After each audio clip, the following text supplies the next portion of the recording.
Meve squinted and gazed off into the distance. It seemed to her that hundreds of black patches covered the peaks on the horizon.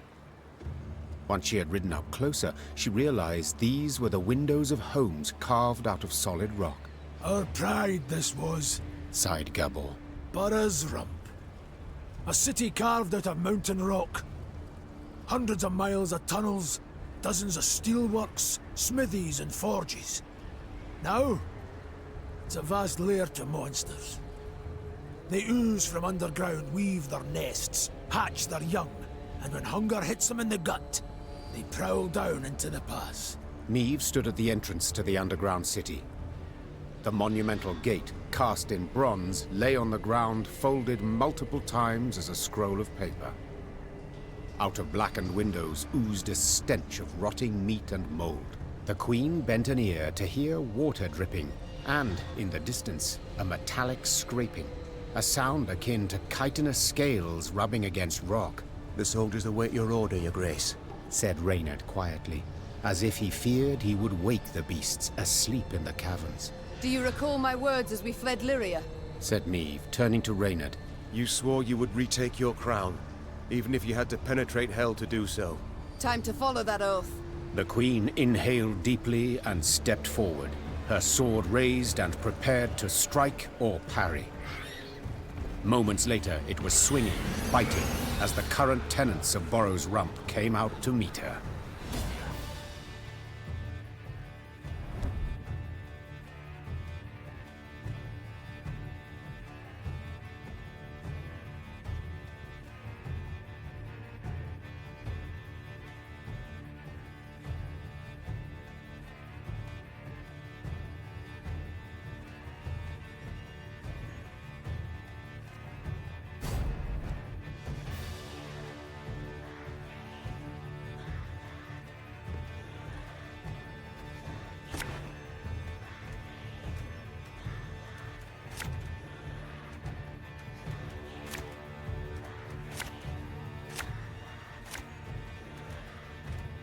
Oh, this stench is foul. I'd like to make it known that us gnomes don't run so fast. You know, in case you were planning to skip out on the quick.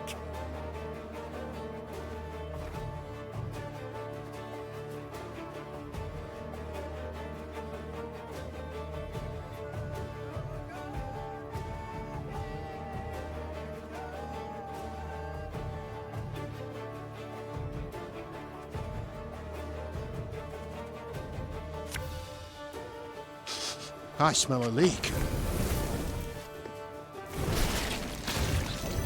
Ah, damn it! They're hatching! Place is about to swarm with creepers!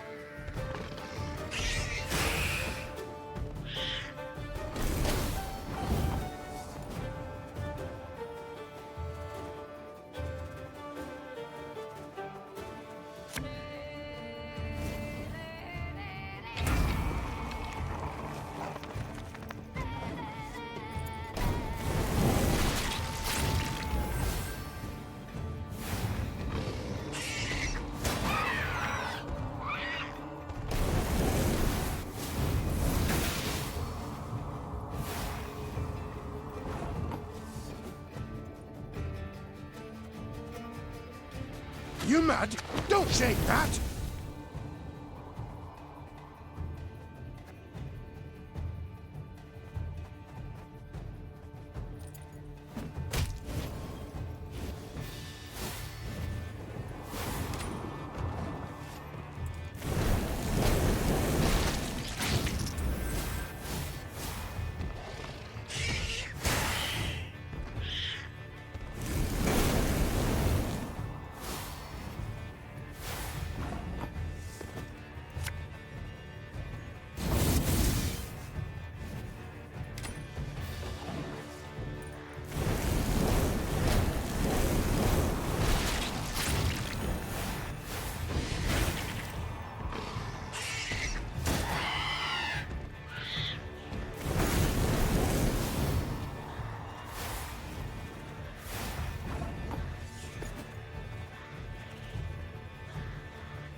Have it the white of an eye from half a league away.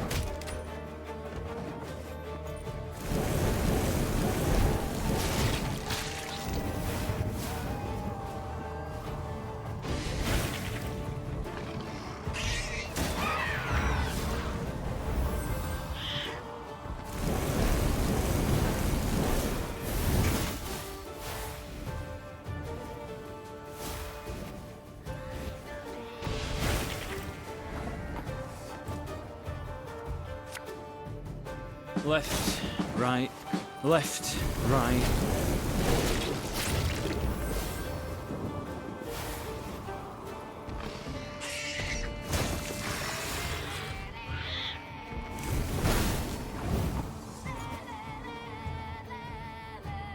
Bigger they are, easier they are to target.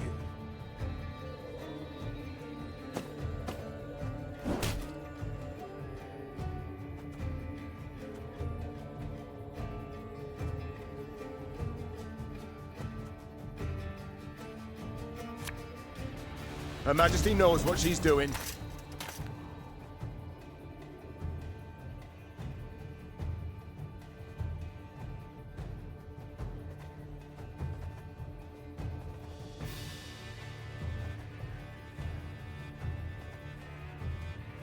Go, hop, hop.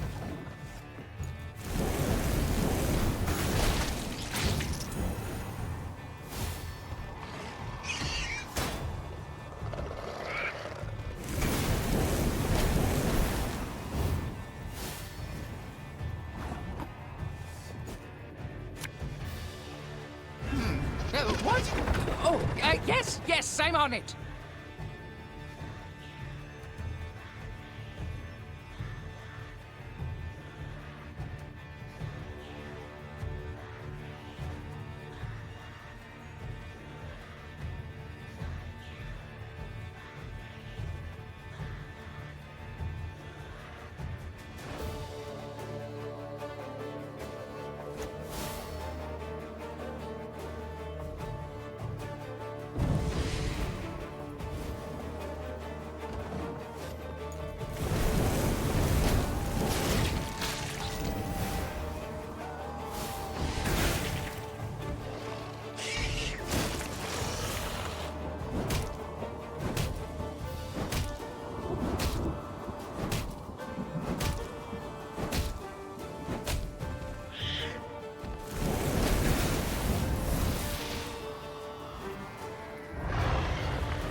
I'm a wrong say.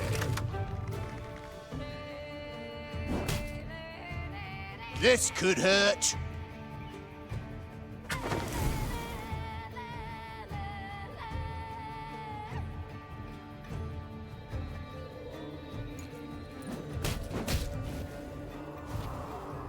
This way! Follow me!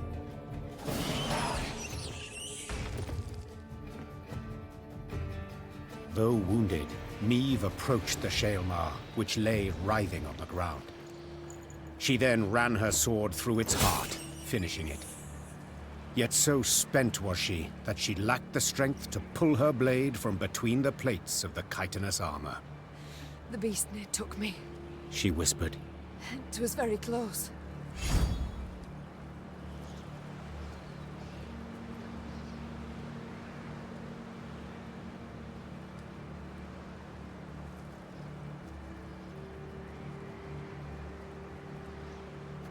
The Lyrians reached a vast hall that had once served the clans as their meeting room. The stone benches were covered in sticky slime and insectoid eggs, while bats of varying size hung from the crystal chandeliers. Gascon rummaged through old, weathered bones, surely hoping to find something of value. Gabor, in turn, was at a shut and locked door, grappling with it as if it were a deadly beast. The door finally gave way with a sigh, and the dwarf raised his arms in a triumphant gesture. It's a storeroom. Should hold miners' tools aplenty. He said, enthused. Some barrels of alchemical brews in here too. Lucky there's no sign of moisture. They haven't soaked through. All's we've got to do is roll them out into the corridor and set a bit of fire to them, and whoomph! We'll have sealed the beasts off from the pass once and for all. Meave treated the dwarves' instructions as hallowed. Soon after, the mountains trembled from a powerful explosion. Rubble came down and blocked the tunnels. They say the plumes of smoke escaping the window openings in the rock could be seen as far as Aldersburg.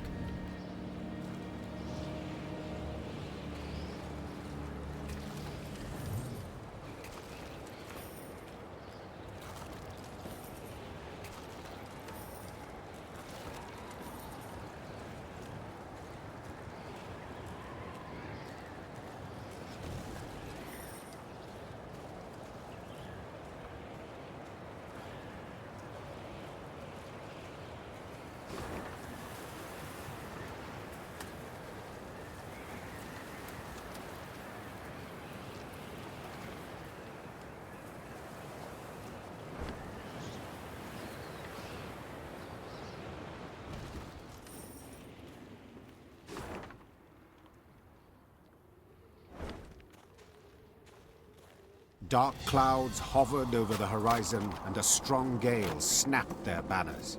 Damn it, a storm's coming. Gabor! Take us to the nearest settlement. We must seek shelter. Soon the Lyrians arrived in Stuhlkap. The town square proved full of folk. Several dozen dwarves, laden with large sacks and satchels, stood about in smaller groups. When a thick snow began to fall, the dwarves cheered. Tears streamed down the cheeks of several, but Meave could not tell if they issued from some fortuitous occurrence, or if the strong wind had wrung moisture from their eyes. What is it we witness? Why do they rejoice at a snowstorm? Asked Meave, pulling her hood over her head. Well, the Blizzard's good cause to postpone their expedition by another day. Gabor responded. See, they've been conscripted by drawn lots to be settlers. Found homes in a village in Blackbrook Vale. 7 expeditions have gone that way already, and none survived longer than a year. Valley's cursed. No two ways about it. Intrigued, Meave proceeded to speak with the settlers' leader. He confirmed Gabor's claim. He had buried many a previous colonist. All had been abnormally thin, pale, prematurely greyed, as if some wraith had drawn the lifeblood out of them. Once the dwarf had finished his tale, he gripped the Queen's hand firmly, and promising a generous reward, begged that she and her Lyrians accompany the expedition to Blackbrook Valley. 'Tain't far. Mere few leagues north along the main road. We'll make the march much easier to ken with the whole army, in case of any danger.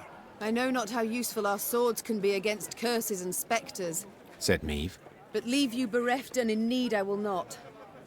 We shall march with you into Blackbrook Vale and see to it that you are safely arrived. Then we will march on. The dwarf sped off to announce the good tidings to his settler brethren. By the time the blizzard had abated, they were ready to march.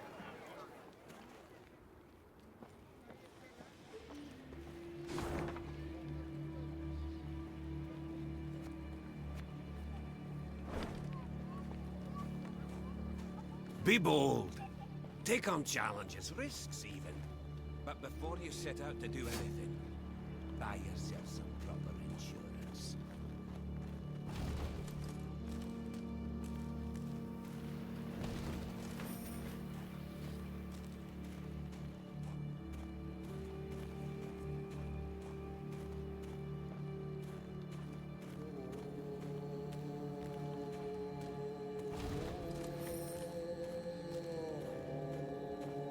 Stay clear of Borrow's Rump. Unless you like shale Mars, that is.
This could hurt.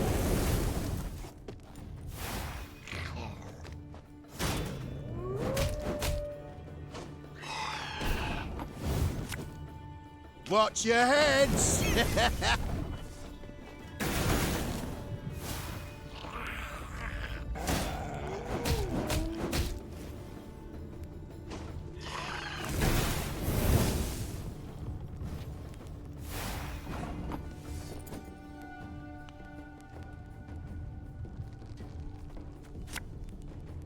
Again and again and again.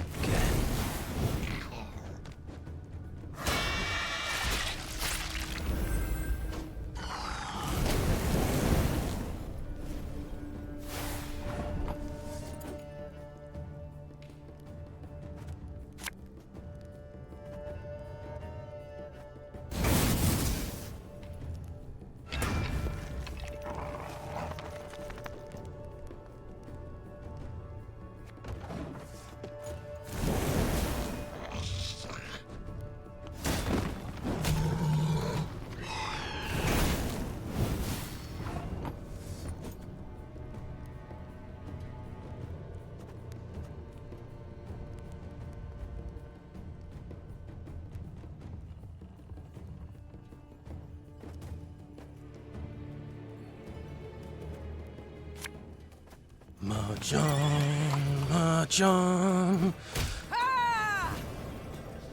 For the Queen!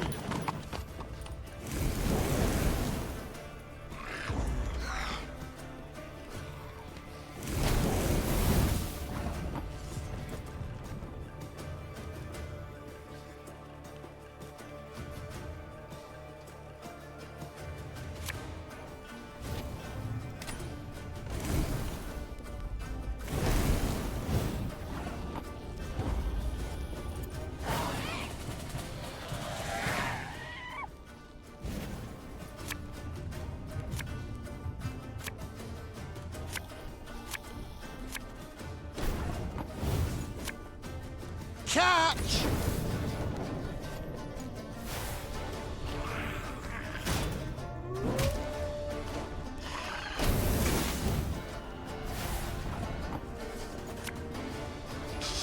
I smell a leak.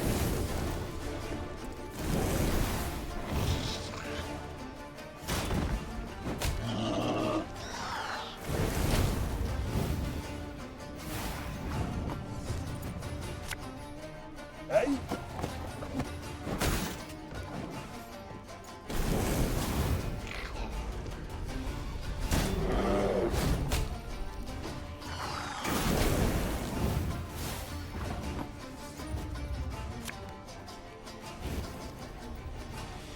Her Majesty is exceptional.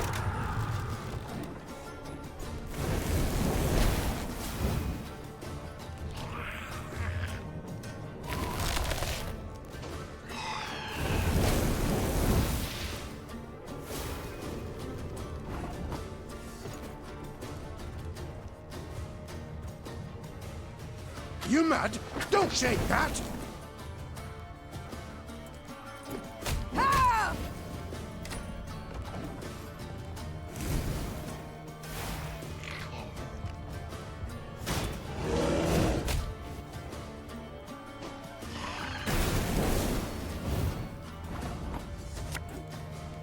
It's not too late to walk away.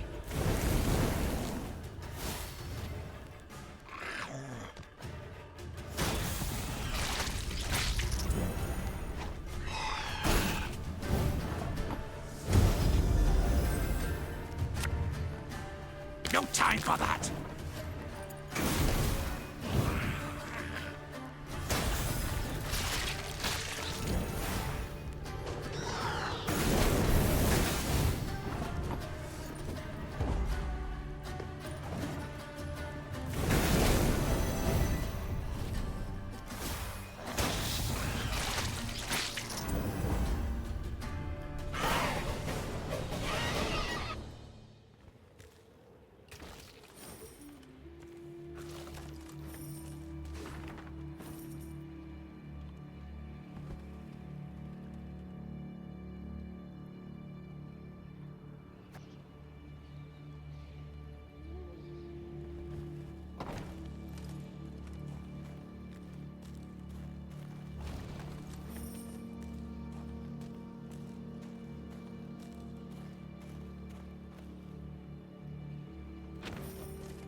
Meve had stopped and was removing packed ice from her mare's fetlocks when Gabor Zigrin approached.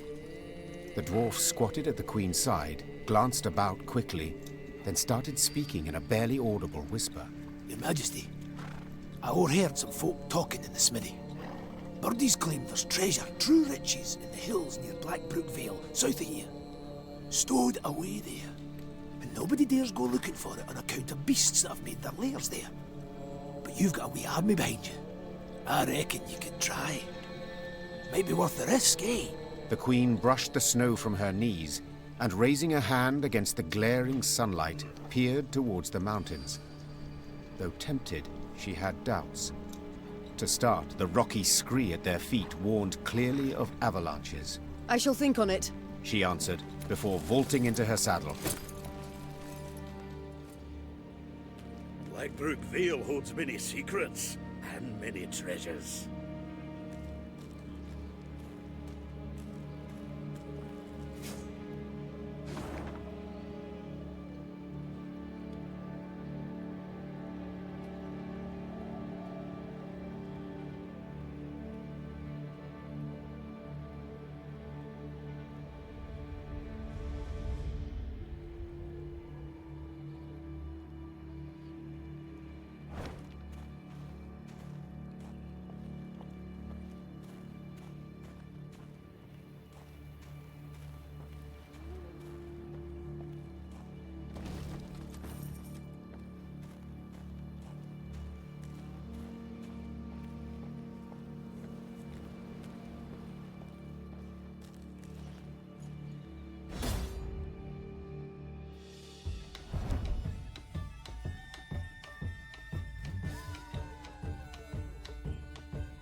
Impossible. I can't believe it.